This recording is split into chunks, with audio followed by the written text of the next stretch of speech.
Ry havako malala ao amin'ny tompo, mbola ho ampitomboana ho aminareo indray ny fahasoavana sy ny fiadanany Jesosy Kristy ilay tompo sy mpamonjy antsika. Amen. Torio aloha ny filazantsara. Torio aloha ny filazantsara. Zany no asongadiny mofinainantsika anio ao amin'ny Luka 7:7-20 hatramin'ny 12 farana. Vakitsika amin'ny anaran'i Jesosy Tompo manao hoe: ary noho nandroso teny an-dalana izy, dia nisy anankiray nanao tamin'i Jesosy hoe: anaraka anao aho, na aiza alehanao.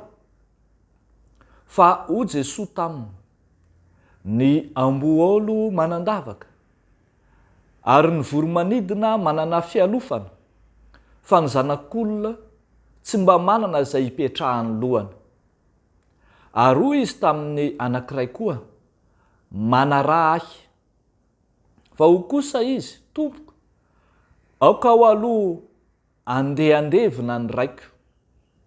Fa ho Jesosy taminy: aoka ny maty andevina ny maty ao aminy, fa ianao kosa mandehana ka mitoriany fanjakan'Andriamanitra.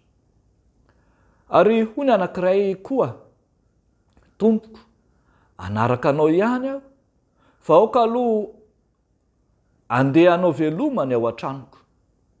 Fa ho Jesosy taminy: tsy misy olona mitana fangady tariana ary mierika ka mendrika ho ao amin'ny fanjakan'Andriamanitra. Ray masino, manamasinanay amin'ny fahamarinana, ny teninao no fahamarinana. Amen. Torio aloha ny filazantsara.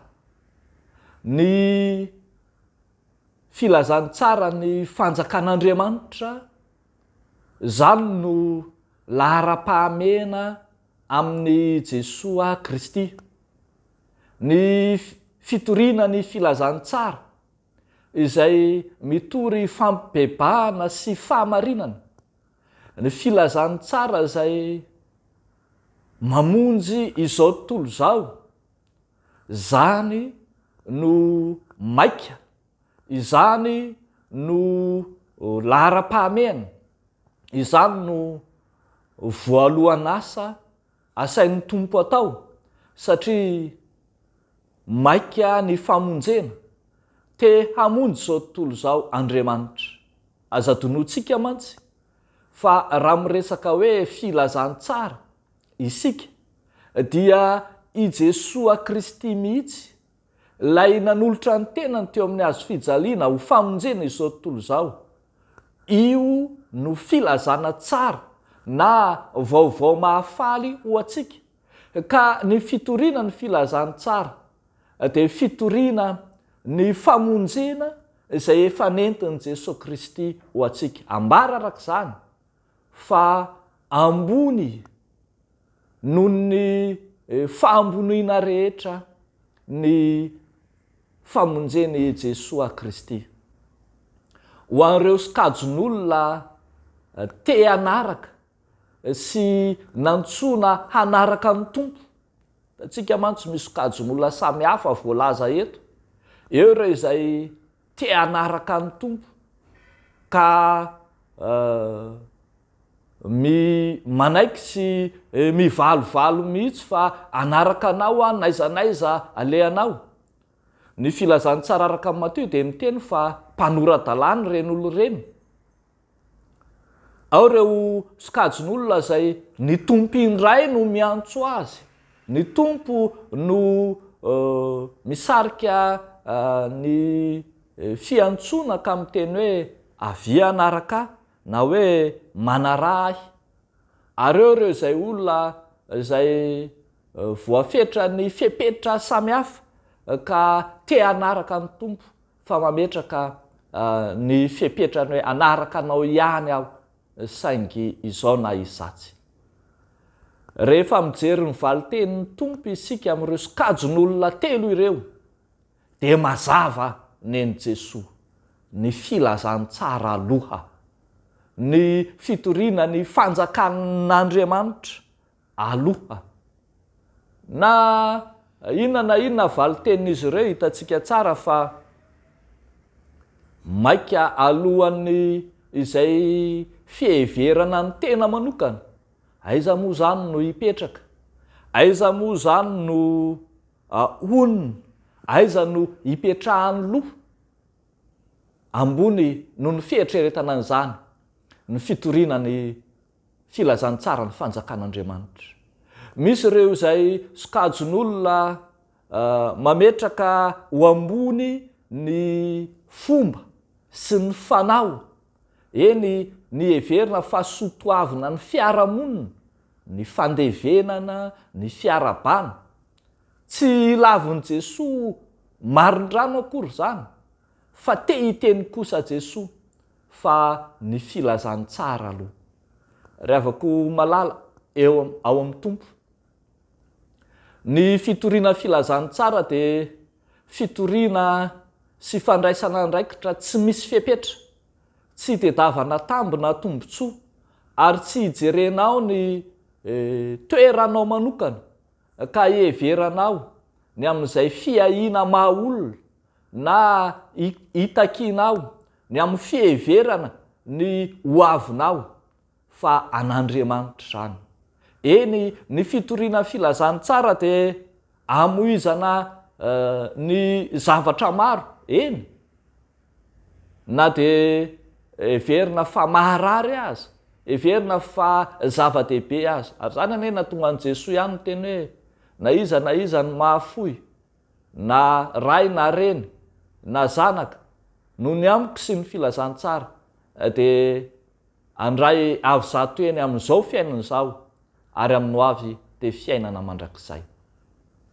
Fikelezanaina tsy misy fepetra, fikelezanaina izay mialoha, izay fiheverana ny tombotsoa ny tena rehetra. Zany ny antsoina hoe fitoriana ny filazantsara.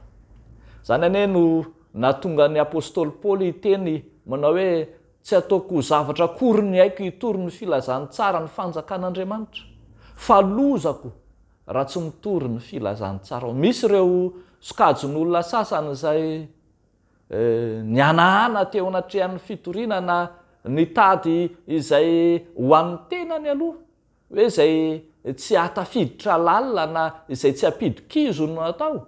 Izany ry Jona izay nialangalana tamin'ny fitoriana filazantsara ka nihevitra fa tsy ho voafatotra zany. Ry havako, ny filazantsara aloha, ny andrenesan'ny olombelona rehetra ny filazantsara ny fanjakan'Andriamanitra, dia ny famonjena izay efa nataon'i Jesosy Kristy. Zany no takin'ny tompo ho ataontsika mialohan'ny zavatra rehetra. Ry havako, karakarao ary, karakarao ny an'Andriamanitra, dia mba ho karakarain'Andriamanitra koa ny mombanao. Aza manahy ny amin'izay hoanina na hosotroana amin'ny fitoriana ny filazantsara, fa ny tompo mihitsy no efa miteny hoe aza mitondra kitapom-bola na kitapom-batsy. Eny, aza manambony ny fomban-drazana na ny soatoavina izay avelan'ny fiarahamonina ambony ho ambony mihoatra ny filazantsara, fa ny filazantsara aloha. Aza ataonao sakana arak'izany amin'ny fitoriana ny filazantsara izay rehetra fiainam-piarahamonina na fiainam-pianakaviana na fiahiana ara-tsosialy na fiahiana amin'ny tena manokana, fa Andriamanitra no mihevitra ny mpitoro ny filazantsara. Izy no efa nampanantena fa izay mitoro ny filazantsara dia mba velomin'ny filazantsara kosa, azo fivelomana avy amin'ny filazantsara. Tsy mampanantena tsy misy atsika Andriamanitra, fa katsao aloha ny fanjakany sy ny fahamarinana dia hanampy anareo ny zavatra rehetra. Dia n'Andriamanitra irery ny voninahitra. Amen. Ivavaka isika.